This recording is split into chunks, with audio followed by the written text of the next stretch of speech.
I've had some questions from some of you recently about reading chord charts and what the Nashville Number System is all about. So in this video I'm going to explain what the Nashville Number System is and what purpose it serves. This will help you to read charts and give you the ability to take a chord sequence and put it into any key. That's a great skill to have at jam nights, rehearsals or gigging with your mates. The Nashville Number System is a way of numbering chords to make the chord sequence easier to remember and easier to transpose into different keys. It came about in this form from the 1950s Nashville session scene as a way to quickly give musicians the song structure, which could then be transposed easily into whatever key the vocalist wanted. Traditionally, chord sequences have been numbered for hundreds of years, so they use a Roman numeral instead of a number. So chord 5, for example, with a Roman numeral would be written like this with a V, and in the Nashville Number System they just call it chord 5, so just write a number 5. We number each chord for the degree of the scale that it is built on. I'll explain what this means by showing you an example in the key of C major. The C major scale is as follows.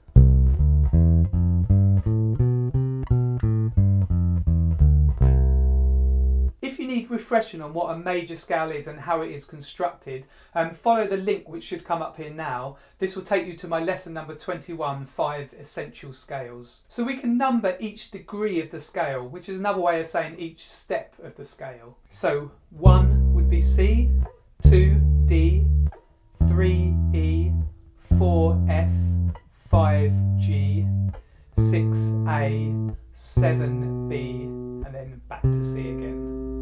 In this way we have all 7 chords in the key of C major numbered. We now need to know whether these are major or minor chords, and there's a simple pattern to remember for this. So it goes major, minor, minor, major, major, minor, diminished. And we rarely actually use that 7th diminished chord. With the Nashville Number System, we assume that every chord is major unless told otherwise. In this system, to notate that a chord is a minor, there's a small M or a dash is put after the number of the chord. For example, if someone said to you in the studio, play chord number 2, and you're in the key of C major, you would just play a D major.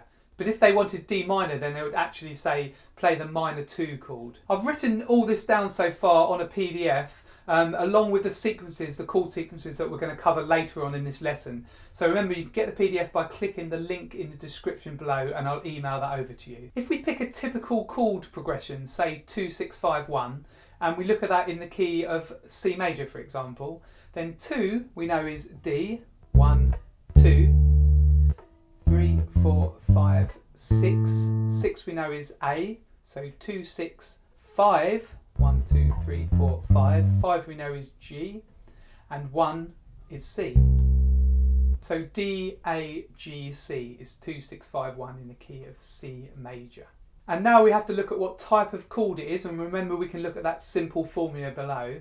So the second chord is a D minor, the 6th chord is an A minor, the 5th chord is a G major, and the 1st chord is a C major. Now this probably looks familiar to you written down, and it will probably sound familiar as well because it's a really common progression. So remember, with the Nashville system we have to specify that chords 2 and 6 are minor, even though that is usually the case. This is what the sequence looks like written down with the Nashville system. So we'll have a 2M, so 2 minor, a 6M, 6 minor, 5, which is the major, and 1, which is the major as well. So have a listen to this. This is a sequence play.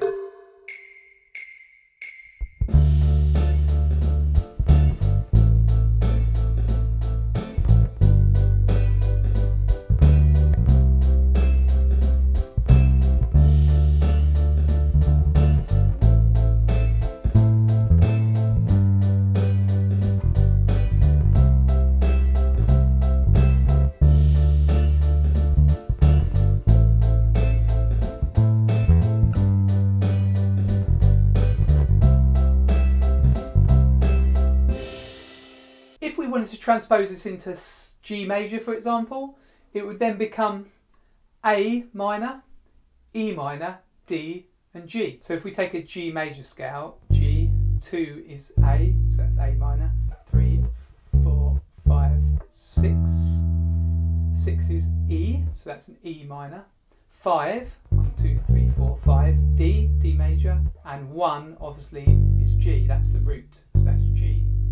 So you can see now how we can take this sequence and just apply it to the major scale and get our root notes for the chord. Now this sequence in G will probably look familiar as well because it's a common key and a common progression. And this is what it sounds like in G major.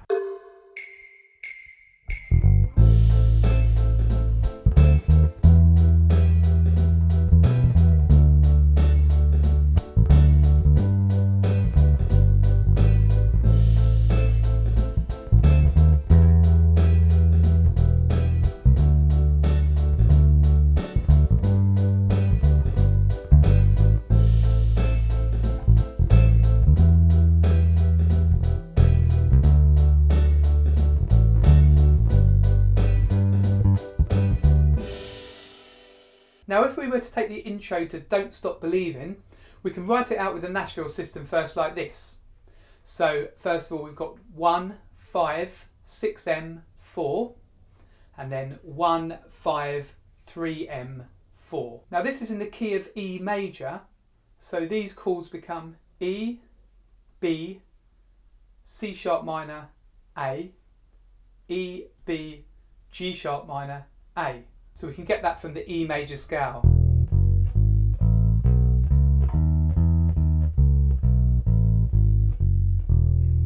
And if a singer came along and wanted to do it in a different key, then you would just simply transpose that to another key. So you can see that you've got this kind of formula with the numbers that you can just take into lots of different keys. Whereas if you had it written down, it'd be a little bit more tricky on the spot to kind of transpose that into another key.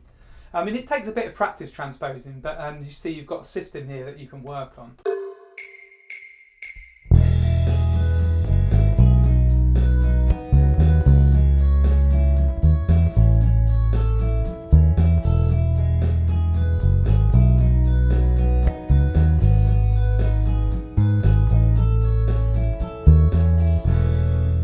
Up to now we've just looked at major keys. If we were in a minor key, then things start to become really interesting with the Nashville system. What we do here is we use all the same chords for that minor key's relative major. So remember, each minor has a relative major, so it shares the same key signature.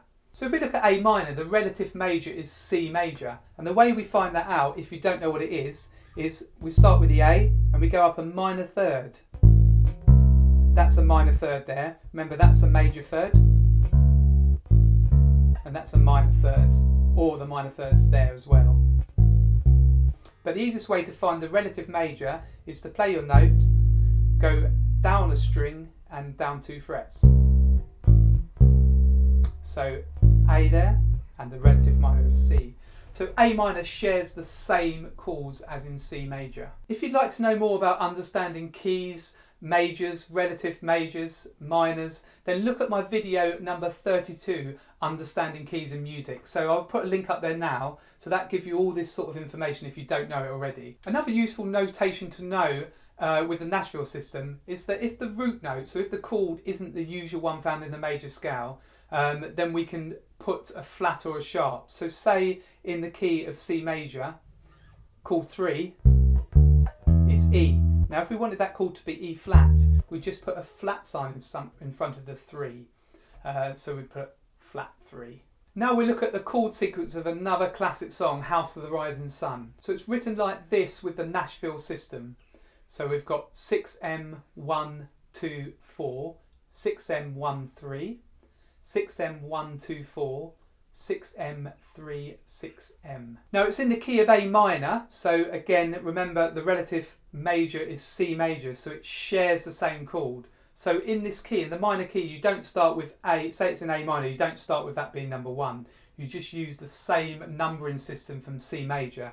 Now this is really different to how we'd normally do the Roman numeral system, but it just helps if you relate the major and minor together. That system in A minor is A minor, C, D, F, A minor, C, E, A minor, C, D, F, A minor, E, A minor.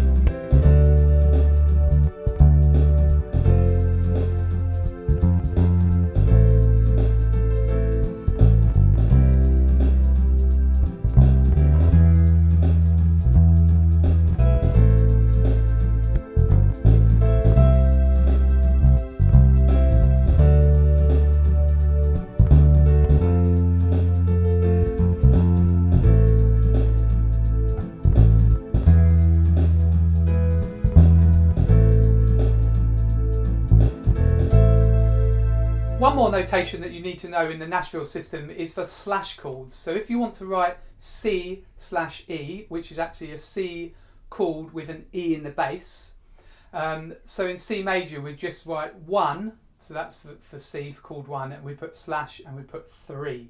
So the third note is E, so we know that there's an E in the bass, so 1/3 is for C over E. Remember that the Nashville system is a unique system for chord sequences, and it's slightly different to how we'd usually do it with Roman numerals. We think of the major and minor as sharing the same chords and number them in relation to the major chords. This can be a bit confusing, as usually the minor chords would be based on the minor scale. But the Nashville system obviously works amongst this group of players, and if you're ever going to work over in Nashville, then you really need to know this system.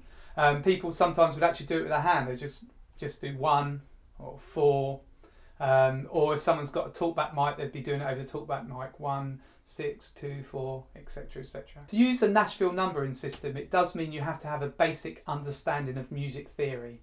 So make sure you brush up on that. Remember, you can use my other lessons in my theory playlist to help you with this. And please ask me if you've got any questions, because I know this can be confusing to get your head round at first. Remember, you can post a comment under this video, or you can email me at greg@gregsbassshed.com. Well, I hope this lesson was useful. Remember that you can subscribe to Greg's Bass Shed on YouTube.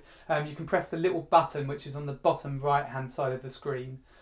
Or subscribe on the main YouTube page. I bring a new video out every Friday, so it's really useful to be notified about these new videos. You can also have a look at gregsbassshed.com. I've got lots more resources there. I've got a blog page. You can subscribe to my mailing list. I've got more resources on there. I've got a book there which I sell. So go and have a look at Greg's Bass Shed and you might find something over there that's useful. So the link to that is in my description box below, along with the link to the PDF. So make sure you get the PDF as well, which is really useful to accompany this lesson. Well, I'll see you in the next lesson. This is Greg from Greg's Bass Shed.